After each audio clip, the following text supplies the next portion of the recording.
I wanted kids to compare the different ways that we get electricity and compare the different ways to make it. And I was realizing that if there was one type of power plant that was best, it would be just that power plant. So I thought that the kids would want to kind of debate those. And then this year, more than any other year, kids were talking about fantasy football. So I tried to match those together. So we had a whole energy draft where kids would do a little bit of research and then draft, oh, we picked nuclear, we picked hydroelectric, and then they would compete week to week to figure out which of those energies was more sustainable. With the 4th pick in the Energy Fantasy Football Draft, Kaylee's group picks geothermal energy. Geothermal. Yeah. All right.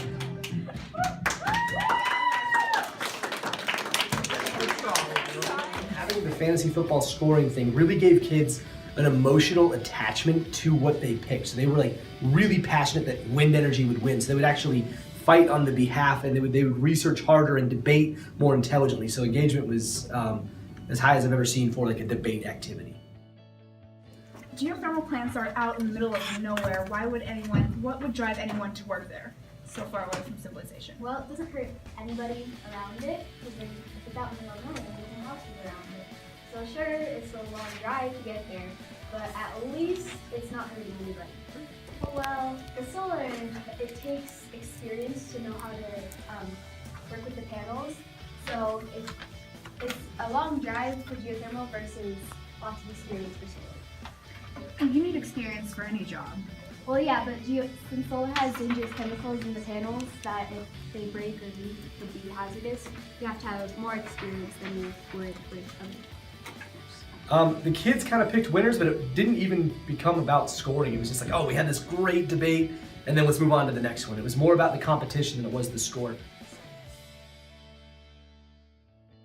It was cool. We had all this information going back and forth about the advantages and disadvantages of all these kinds of energy. And then we got to look at Sky Vista's energy usage and try to do an ad campaign to lower our energy use. So now that they understood that, yeah, it's great we have all this electricity, but it all comes at a cost, we were able to kind of look at Sky Vista's energy and try to make a change directly there.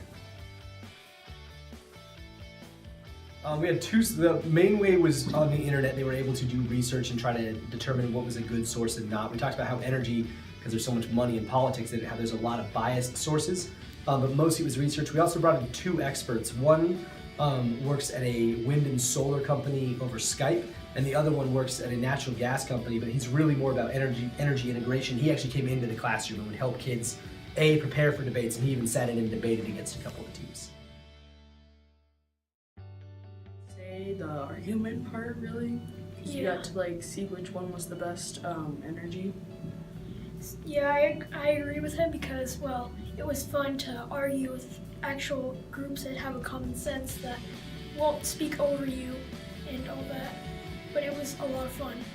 We learned it better because we got to interact with other people, and different arguments was different outcomes.